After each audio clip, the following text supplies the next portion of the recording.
Whoa, whoa, whoa. And we are live. It is 5 a.m. Tuesday, April 12th. We had a pretty rocking and rolling Monday. I personally, as a self employed person, like to front load the front of my week for a lot more of the on the business stuff, kind of the tactical stuff, and usually save a the back half of the week for more creative, more relaxing stuff that usually gets me a little more excited because I don't know about you, it's a little harder for me to be more motivated on Friday than it would be Monday. Yesterday we talked about to-do lists, and we had collected some to-do lists over the day because we make our to-do lists the night before. We have a good understanding of what it is we want to do. We have a plan in place. A lot of us have heard the old adage, if you fail to plan, you are planning to fail. It seems so obvious. And something creating like a to-do list for the next day can feel pretty small. But if you can make your decisions beforehand and you can make your decisions in a clear state of mind, say maybe if this sounds familiar to you. Have you ever before you went to bed that night, you said, you know what, I'm tired of this, I'm going to start doing this, I'm going to start getting up early, I'm going to start working out, I'm going to get up early, I'm going to come check out Tanner's talk show and try this 5 a.m. club thing out. I'm going to start, I'm going to get up and I'm going to get started on that. I'm going back to school, I'm going to get up early, I'm going to do my homework assignment. I'm going to get up and I'm going to start looking for that next job. And then the next morning rolls around and it's extra cold in the house and you don't want to get up. The blankets, they're so warm. They feel so warm. And this happened kind of to me this morning. We turned the furnace off because it was like 66 yesterday or close to 70. And it's supposed to be the same day, but it dropped down really cool in the evening, and just waking up like, oh dear God, it's so cold. I don't want to get up, don't want to move, even though I had my plan and everything. I had one of my favorite songs playing on my phone to get up. I like to use that as an alarm, kind of get body shaking, move it a little bit, just to kind of help get it a little more exciting. And when it was that instant of, so last night you were talking about, yes, I want to do this, I want to do this, yes, this will be good for me, I need to do, and then the time comes and then you don't want to move, and having to take actions based off of your logical decision making of when you were making a plan versus executing on how you feel in the moment. This can be the difference between getting that business off the ground or completely failing. There comes a point, and this is usually the point where I guide a lot of people through, is just getting over that initial like 1 month of thinking in, I need more longer term gratification in my life to get more fulfillment in my life. If I focus more on short-term gratification, this comes for a lot of people within food, sleeping in. Food and sleeping in seem to be a pretty common handicap for people when it comes to thinking in the short term versus thinking in the long term. And I would argue your sleep schedule and your food are two of the most impactful things to how you handle yourself, conduct yourself, have the energy to take on the day. So making a plan, including not just the task you want to do. Maybe you include the food you want to eat, or you include the time that you want to get up. With this being said, making decisions and acting off of what it is we really want to do can truly be the difference between whether we get up, we get after and we get it done, or it's just a story we tell our friends at the bar. Oh, I'm working on this idea. I got this idea. Oh, T-Dog, you're so smart, man. I have another one. Yeah. And just, I say this because it kind of resonates, and I think we all go through that phase where we finally discover, we learn something, and like, damn, I think I could be good at this. I want to do this. And then that first month or two of taking the action and actually walking the walk and doing the action, the hardest part. And that's where I hope we can step in and motivate us to get up just 10 minutes earlier, to replace one dessert with some fruit. Man, just replace dessert with some fruit. Eat some blueberries. Get that mind stimulated. Eat a banana instead of a bunch of bread. These small replacements can continue to compound and just make us better performers, make us feel better about our performance in general. And that momentum tends to carry in either an amazing positive direction, and you see these people make crazy weight transformations, grow these big businesses, or there's excuses, sad stories, and everything else that kind of goes on. And the thing that sucks about sad stories is because a lot of people are in tough situations. But we all have so much going on. I'm continuing to try and figure out a better way to think of this and have it not be so cold. Even if you're in a shitty situation, no one actually has the time and the capacity, or that's just not how people work. They can't do it for you. And you might get a nod of sympathy, and that's cool. But people don't really even care about that. You could have something, pretty wrong, or a big crutch in your ability to get started on making your life better. But we're all dealing with so many, if something's going on with a friend, he can't get up in the morning, he can't get his business idea started. If there's a health concern with girlfriend and I dog, I'm going to be focusing on that and going through all these other hiccups that I have in my own life. And the only person who's really suffering from the consequence of not getting up, not eating good foods, not working on your business, not taking care of your health, not making yourself a better person for other people, you're the one who will truly suffer.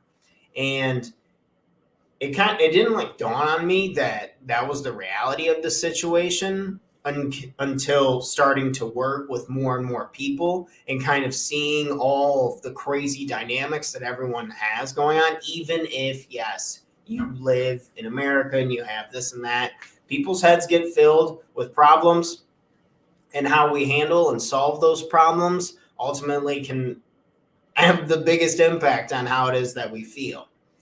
So where do we learn this kind of stuff, have these kind of savings?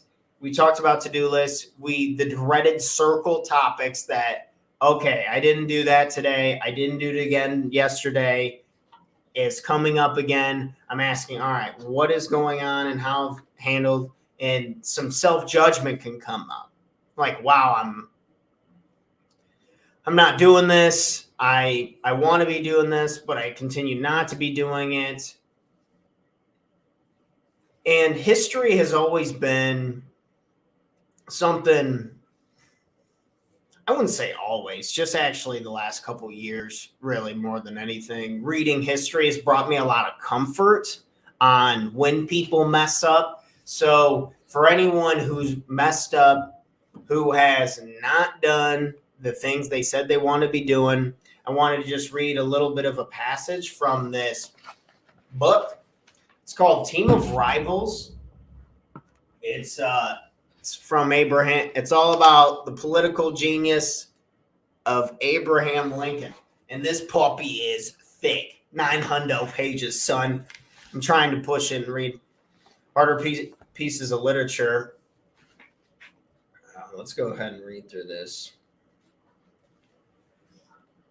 For such an so this is Abraham Lincoln, and to give some context, this is about his political race for legislature Senate in 1858 against Stephen Douglas. A lot of people have heard about those famous speeches between Lincoln and Douglas a long time ago. But before I give the results of what happened, I'm going to kind of run through it. For such an awkward fellow, Lincoln began, I am pretty sure-footed. It used to take a pretty dexterous man to throw me. I remember the evening of the day in '58 that decided the contest for the Senate between Mr. Douglas and myself was something like this, dark, rainy, and gloomy. I had been reading the returns and ascertained that we had lost the legislature and started to go home. The path had been worn hog-backed and was slippery. My foot slipped from under me, knocking the other one out of the way. But I recovered myself and lit square, and I said to myself, it is a slip and not a fall. Even at that time, Lincoln had understood that his defeat for the Senate was a slip and not a fall. Little could be have imagined, however, that on another dreary night 6 years later, he would be waiting to hear if he had been elected to a second presidential term. So Lincoln had originally lost that race for Senate. And then we're talking 6 years later, which, a lot happened. But knowing that even the greatest people who we deem of all time have these horrible setbacks, and you're going to get knocked down. There's going to be mornings where you see the notification for this show and you're like, fuck that.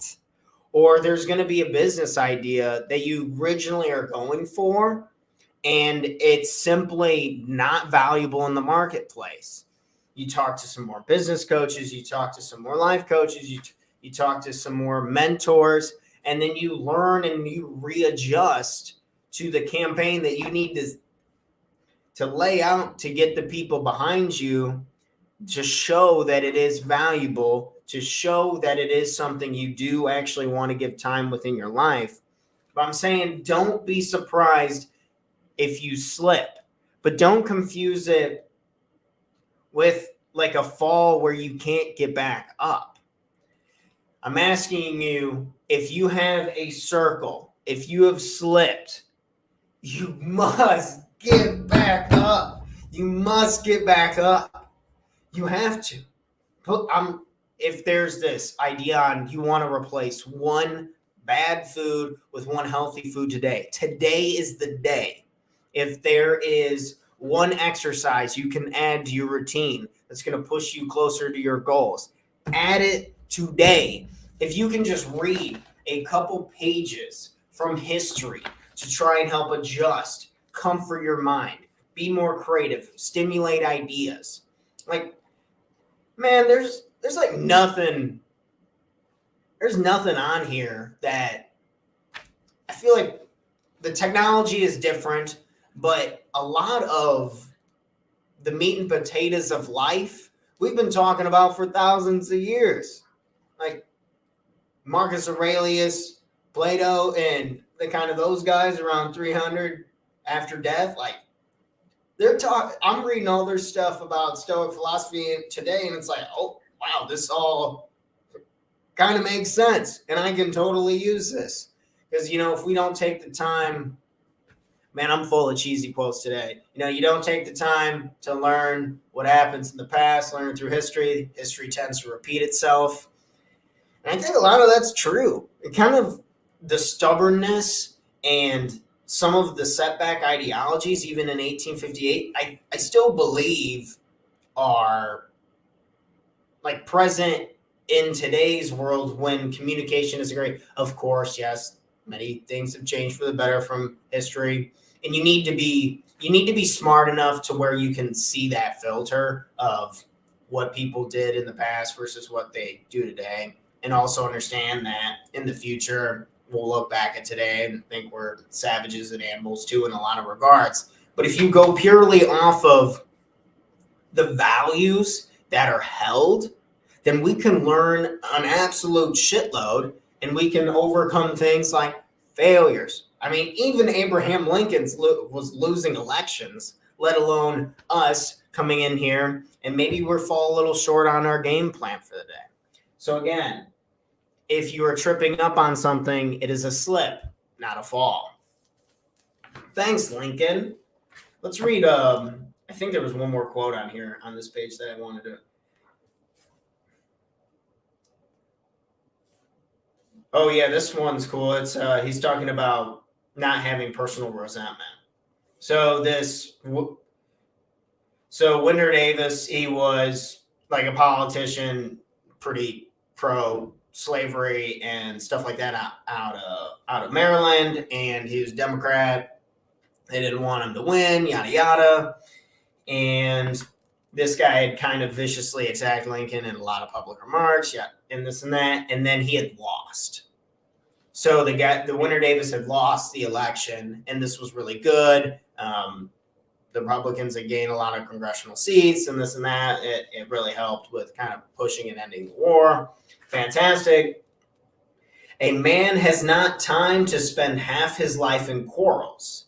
If any man ceases to attack me, I never remember the past against him.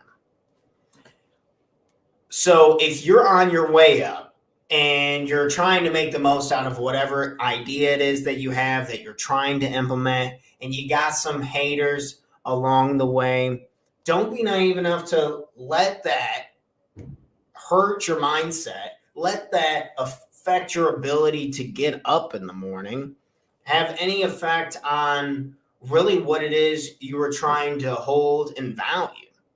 This man, he's if we want to do great things, we only have so much that we can think about, we can focus on, we can handle, we can do. So why hold grudges against people? Why lock ourselves or stoop to other people's lesser values or this and that? People do things that they know they shouldn't. People do things that they know they shouldn't, and then things come up. People act crazy.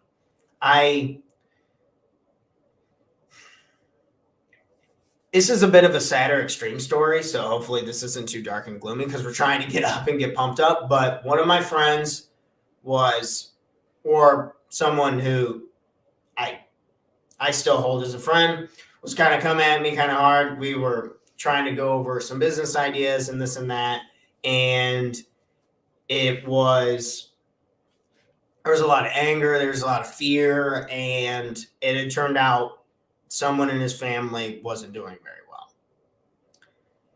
So I'm not saying everyone has something horrible going on. That is their own thing at the end of the day. They are responsible for handling that in the best capacity they have. There's outlets available, so we can. But also give somebody a break or give them the benefit of the doubt. Say, if someone's coming at you kind of hard, maybe just letting it slide and continue to focus on what it is you need to focus on. They can have their moment. There's no reason to kind of hold it against you. And how often do we misinterpret things? One person saying one thing, how I interpret it is completely off and different and wrong. So maybe today we just try one thing. Maybe if you're still laying in bed, you're like, okay, I'm going to get up. I'm going to go work on something I know I need to be doing. I'm going to go crush it. I'm going to get it done. I'm going to replace one bad food with one healthy food. I'm going to get up at a good time. I'm going to really think about that business that I'm going to implement that I need to figure out my layout. I'm going to brain dump a good idea of the task that I need to do. And when there's a few things, I say if I only go at 60%, then When I come back, I'm going to learn on why I'm not doing what I want to be doing, and I'm going to work on it, and I'm going to improve upon that. That is the only mindset that us as self-employed individuals who want to take our lives to the next level, we have to emulate and embody. Whether we're learning from Honest Abe, again, this book is fantastic. I'm not quite done with it. I've been reading it for a while. Only got, oh God, I still have like 200 pages. But if we can continue to grab pieces from history, we can learn from other influential people we like on social medias, and we kind of really start picking the right information. We start picking the right steps to take action on, then we can really take ourselves to the next level. Honest Abe, not holding grudges. We all fail at some point, falling down. I'm telling you, what I sell now is the hardest thing I've ever sold in my life. Not even close. It's the most fulfilling thing I've ever done for sure. And I'm really pumped about how this job's going to allow me to live lifestyle-wise as I continue to get older, continue to get better, continue to get the schedule that I want down because I have complete control over that. However, these initial years, man, they trying to get people to buy into this get up early, have good routines down, make dramatic changes. Like, people want change, but they don't want the process of the change. So you have to figure out the benefits and just really selling the real transformation that you're going to go through. Like, if you work with me, you are going to improve your focus, your ability to focus at one thing at a time. Be more present with the people you actually give a crap about. When you're not working, you are not working. You don't bring your briefcase to the beach. When you are working, you are working. Cell phone is out of the room. You're diving into the paper you're writing. You're diving into the project plan for the business that you want to do. You're putting together a plan for the next day with a nice nighttime routine. You're implementing these things. And additionally, having that, you have the focus, and then you need the energy to stabilize that focus, and together putting an anti-regret plan, because please, we don't want to be old people laying on our backs in our beds saying, Tanner, I fucked off. I probably could have done a few more things. We don't want that. We want looking back at the memories and the photos when the grandson comes in the room like, Grandpa, how do I do this? And giving some wisdom and then giving back and stuff. That's the stuff's going to set your soul on fire. So let's chase that. But to get there, you got to put in that work. So here, your 5 a.m., your morning life coach, if you're looking to go through a course, a transformation over multiple months, diving in deep into what it is you want to be doing, how you're doing it, and put together another real anti-regret plan, please go over to talktotanner.com. Or if you know any real estate agents, I'm looking to help improve the lives of real estate agents. Used to work in that space, and this works. So if you know someone who needs more improvement, wants additional self-care, wants to take themselves to the next level, please turn them to talktotanner.com, or else you can just direct them to a show, which this is my free option to try and give back all the knowledge that I'm getting. I promise I will give back to you in the format that's the trade-off, right? This show's free, but I get to pick the topics. I get to learn just as much about slipping and not falling. I'm not holding grudges on people. I'm going to have a plan in place. I'm going to overcome adversity. I'm going to stay consistent with my decision making and how I hold myself, just like Honest Abe. So stay tuned. We'll have a bunch of fun topics, but if you need help on you and your situation, because everyone's situation is different, highly encourage going to talktotanner.com and checking out that free consultation, and we can break down and see if we can do something for you. Thank you so much. We're close to the half hour, and Tuesdays are my busy coaching days. I kind of like to load it up so I don't have to work as hard on Fridays. I'm going to a baseball game on Thursday, Cards and Brewers in Milwaukee. Pumped! It's going to be a bunch of fun. So got something to look forward to towards the tail end of the week. So right now we gotta get going on it. Today, not tomorrow. Today, not tomorrow. On top of it, replacing one thing one day at a time, a little bit better, figuring out why shit isn't getting done, and then putting together a plan and getting it done. Again, thank you all so much. We will be back here again. We're doing this until we're a millionaire. So 5 a.m.